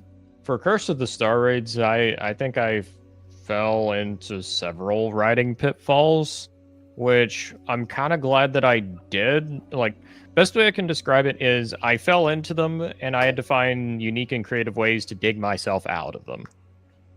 Interesting. And that's where you can get a really good sense of what's smart to do in writing a story and what's not, is by falling into those pitfalls and then digging yourself back out again. So it's like once you realize what makes something bad or less than satisfactory, you know how to, like, for one, not only do you have a better idea of how to do it well, but you also have a better idea of how you can manipulate that to your advantage. Well, that's the thing, right? You can use a trope or a cliche to lead someone, the reader down an alley, and then you can surprise them and subvert that trope, right? That's the way to go for most authors a lot of times. And for me, it's like the tough part. And this is one thing I've heard from beta readers, and I'm curious to see what the reception is going to be about, because my main antagonist, which you just saw some twin moon art of, so to speak, I want her to have an interesting story to tell in her own right. I don't want, she is very much a villain, and to add insult to injury, I don't even write her to be likable. That said, I want her to feel human as a villain. And there's been an interesting reception to that, at least among beta readers for the second book. Because sometimes we identify with villains. Sometimes they're the most fun characters a lot of times, because they can... Well, I think they're not only the most fun characters, I think a good villain is the one that poses the hardest question for a protagonist to answer. Because the best way I can describe it, and this might just be my stance, I feel like a villain poses a question and a protagonist gives an answer to that question, and that drives the conflict of a story. And right, because a lot of... Go ahead. I think the more nuanced and just kind of like hazy that question can be, the more well thought out it is. That deepens the conflict with the protagonist, because it's like, I think not only do you need a good question to ask in your story, but you need the protagonist to have a good answer to that question, because that can also be frustrating. It's like, you can have how many villains have you come across where it's like you actually like them more than the heroes because they actually think outside of the box? Yeah, and usually the villain's actually the one that's fighting for change, and the hero's kind of preventing the villain from instigating their change in a way. It's a lot of things that I'm reading in books about how to write comics as well. The villain's usually the one that comes in and wants to break the status quo, and the hero. Did I say the hero or the villain? I meant the villain. I think you said it was the villain. Yeah, the villain has the big plan to take over the world, to destroy this or that, and it's the hero that's just want to prevent this from happening and basically keep the status quo in a way. It's kind of the goal of the hero a lot of times. Right. And I think that I always saw that as a lot of missed potential whenever it's like, why is it just the villain with the one that has creative ideas? And don't get me wrong, 9 times out of 10, the villain's answer is very amoral or immoral, where it usually ends up destroying a lot of it ends up being genocide or morally dubious at the least. But it's why is it every time in a lot of heroic fiction that the hero's answer is just preserve the status quo? I always thought that was the most boring solution. I always did. Right. And I think that's why a lot of people end up sympathizing with the villain is you get a really good question asked, but the heroes don't give a good answer. They're just kind of like, well, just because you're kind of a bad dude, that's it. That's an interesting point of view. I've got a question here for you about this two-headed lady here. Yeah. How does she go about wearing necklaces? Does the necklace go around both necks, or does each neck have its own set of necklaces? It would be each neck has its own set of necklaces. They don't want to fight. They don't want to do any sharing. They don't want to share the same necklaces, okay? That's interesting. That's going to be a visually interesting piece. Just going to jot down a few lines here. Yeah, but that's one thing I always try to nail down is like, I want the, and this is a few kind of like writing challenges I try to set for myself in at least in Steel and Storm, right? It's not going to be the case for everything I write, which is I want to have very creative villains that actually think of unique ideas, and the heroes have to respond in better ways than just saying nuh-uh. I want it to be a bit more creative than that. So Secondly, go ahead. Yeah. Secondly, I want to have creators where it's like whether they're male or female, it's like that actually has a role in the story, but it's also a bit more creative than just like the extremes of buff dude and sexy chick, or like the reverse, which is like pretty much like weakling male and like girl boss female. I'd rather it be kind of like a twist on familiar like sword and sorcery tropes where it's like you have buff dudes, you have sexy chicks, but at the same time there's more going on than that as well. For me, that's way more compelling than just surface level stuff. Kind of acknowledge their role and their existence, their whole everything that encompasses their person, and then give them a unique identity on top of that. Yeah, like my main antagonist, General Karst,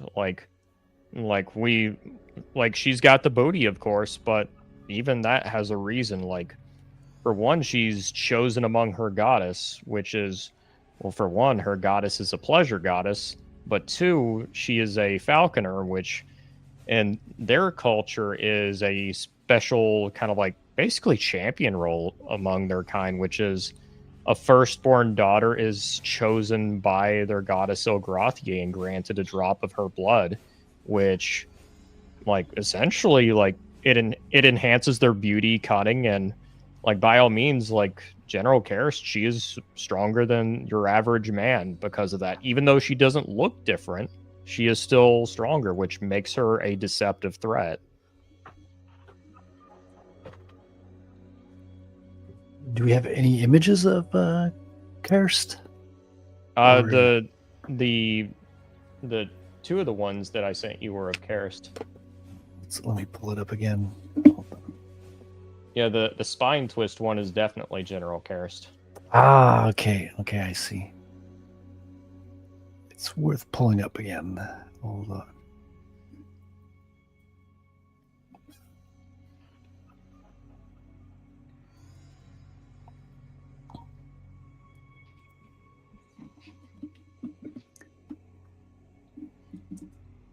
Yeah, so believe it or not, you'll see a little bit of it here. She actually has muscles on her. That's not a coincidence. But she is stronger than your average male. From like a supernatural side of things, or yeah, from a supernatural side of things, it's like it is a special divine gift to where it's like, by all means, like she is her bodily appearance does not change much at all. Maybe she's slightly more beautiful, but physically she's it's enhanced quite a bit, where it's like she is actually a rival to many men. Dope. I'm looking forward to this one. I'm looking forward to diving into the first book to start with and Yeah. following up on that. It should be a lot of fun. man. Awesome stuff. What a journey, man. How long did it take you to do the first one? Was it a 2-year event, a 2-year work as well? Or It was around 2.5 years, maybe getting close to 3 around the end. That a lot of that I will attribute to it being my first time writing a novel and falling into a lot of pitfalls. yeah. But you got to take your time and make sure the work is good and satisfying. Like most authors will just throw away their first books a lot of times. Like, so there's something to be said to sticking to it and fixing it, making it right in a sense. It was very entertaining for me of all the fans to turn around on my story to like get hooked into the saga. The most satisfying case for me, it was Royce, A Drink with Crazy, which is like typically this is not the kind of story Royce is looking for. He wants something a bit more family oriented. And he's telling me this as he starts reading Curse of the Star Raids. Then he tells me, Otter, I got hooked on it. That's kind of cool. I'm like, you know what? That actually makes me very confident, very happy, in fact. Yeah. Even if it's flawed, I'll still take the victory. Well, dude, like especially like if it's not his thing or it's not what he's looking for, but he's still getting hooked, that means you've got a wider range of potential readers than just people who are interested in just the fantasy aspects, right?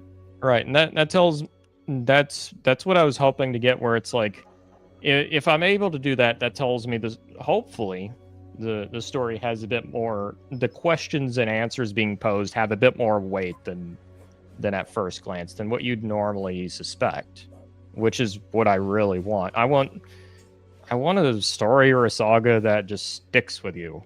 I want the emotion to be driven through. I want there to be kind of like riveting scenes. I don't want it just to be like, and then this happened, and then that happened. And I've read plenty of books, both from the professional sphere and the indie publishing sphere, that are just like that. I don't want that. I want there to be more. Yeah, and it also tells me that you're capable of writing something that's going to hook people as a writer. Yeah. Because it's not an easy thing to do. Like, hopefully, that's the goal. Turner. I mean, that's what I'm getting from Royce's feedback through your explanation there. So it would make a lot of sense.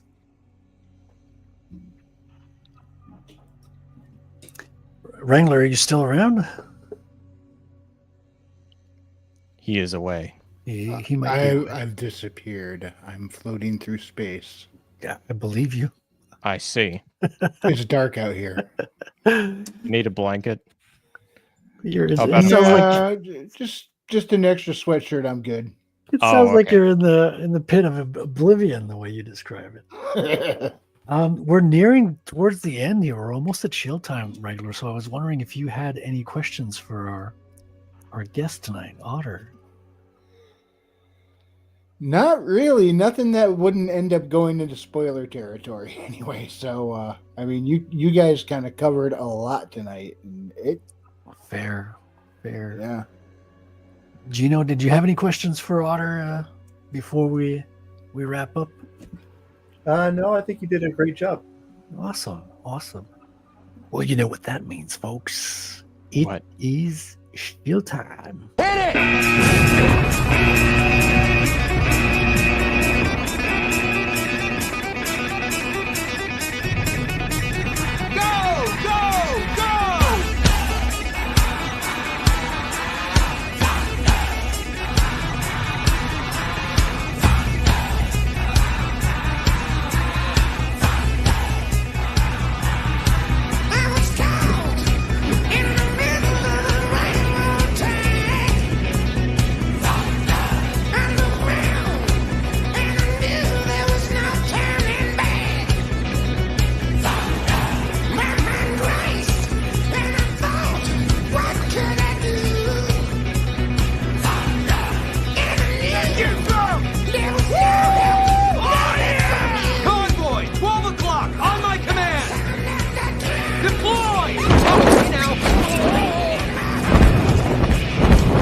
shit!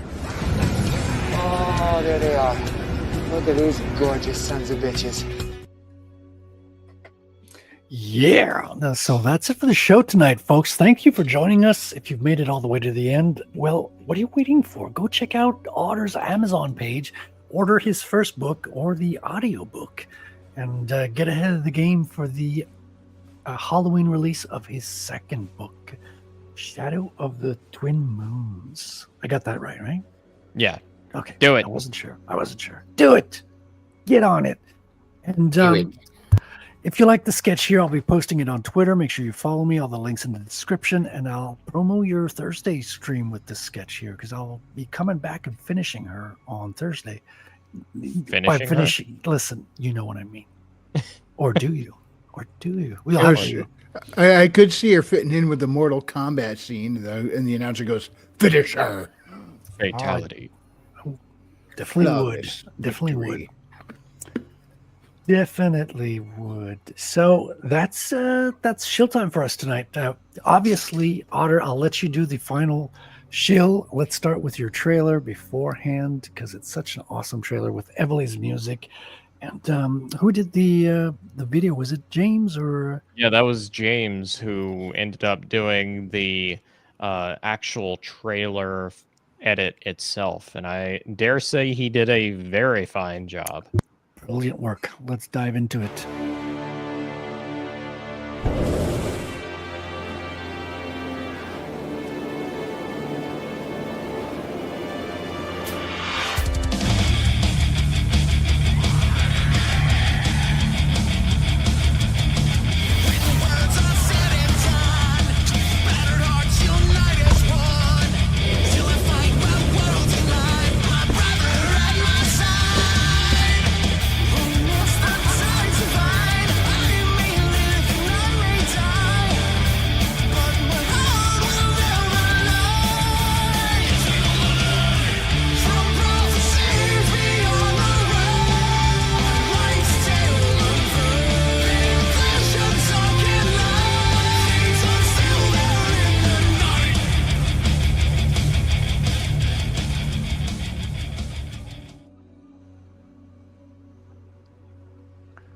And do tell us, Otter, where can people find you on X and YouTube? Yeah, you can find me on X under the Lord Otter, separated by underscores. I spend most of my time on there, where I'm usually talking about writing, the occasional shitpost, and also just pop culture and nerd stuff in general. Yeah, if you want to check out my books, you can already find The Curse of the Star Raids on Amazon, Barnes & Noble, all the big retailers, as well as my second book, The Shadow of Twin Moons, which is soon to release on pretty much all the same sites. Yeah, so if you're looking for sword and sorcery that has themes of brotherhood, some very archaic, dangerous magic, and some classic sword and sorcery vibes, I think it'll be right up your alley.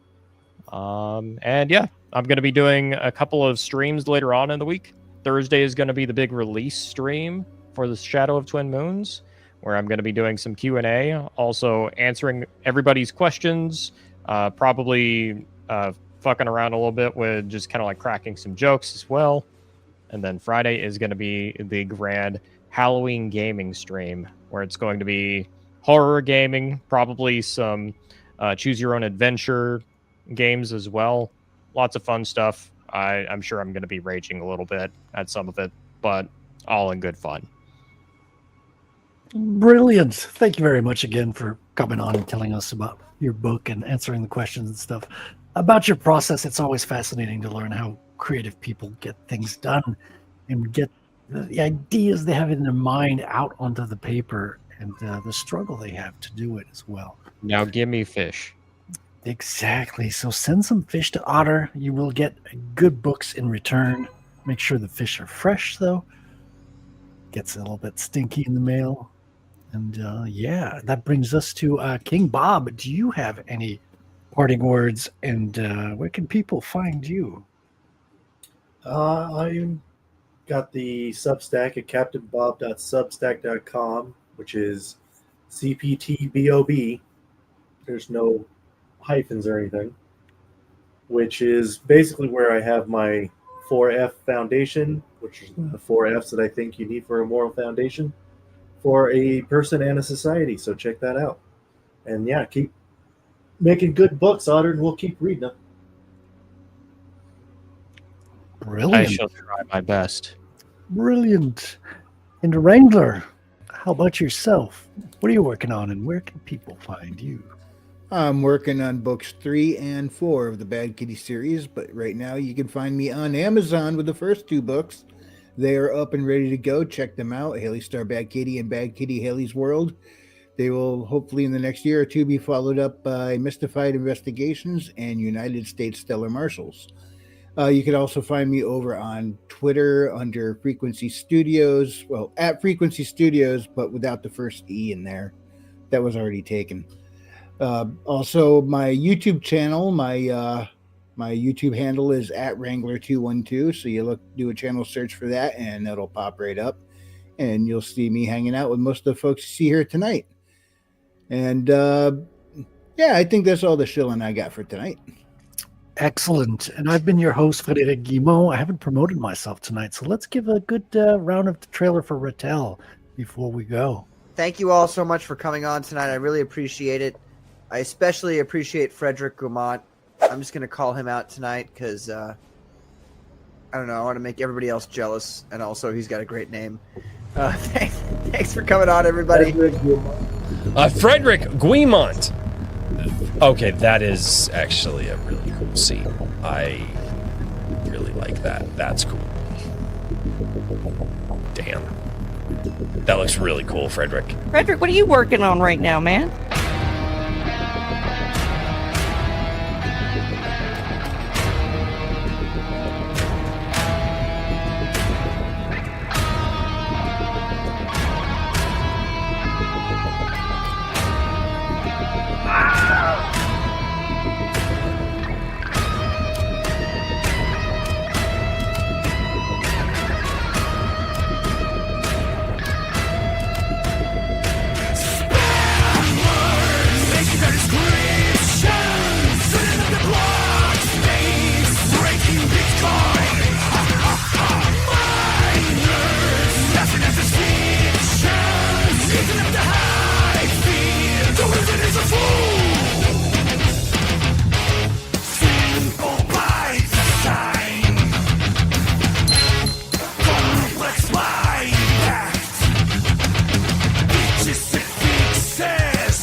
And that's it for tonight. So back Ratel on FundMyComic or Geyser.fund. The links are in the description, folks. Thank you for joining us tonight. Come back next week. We've got another guest, another comic book creator you've never heard of, probably.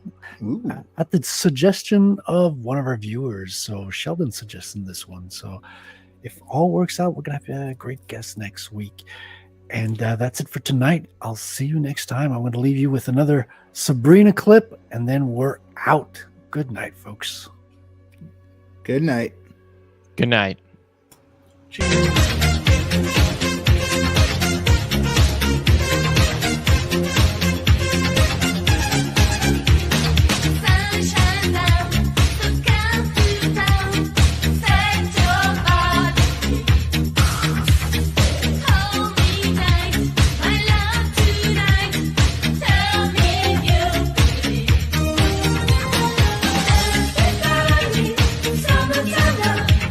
The sun has gone to bed, and so must I.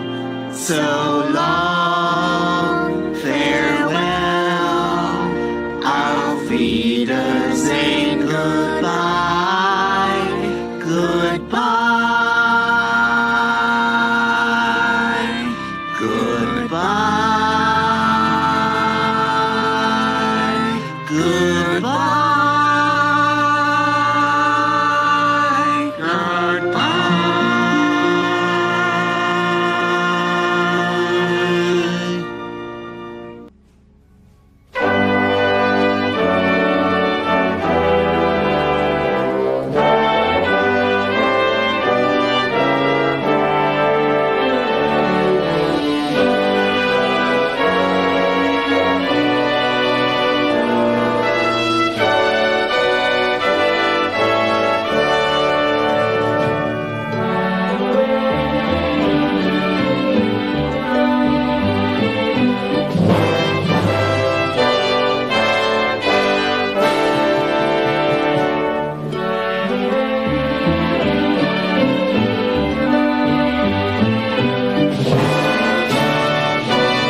Hello, Bitcoiners. Thank you very much. Hello. It's good to be with you. It's good to be with you.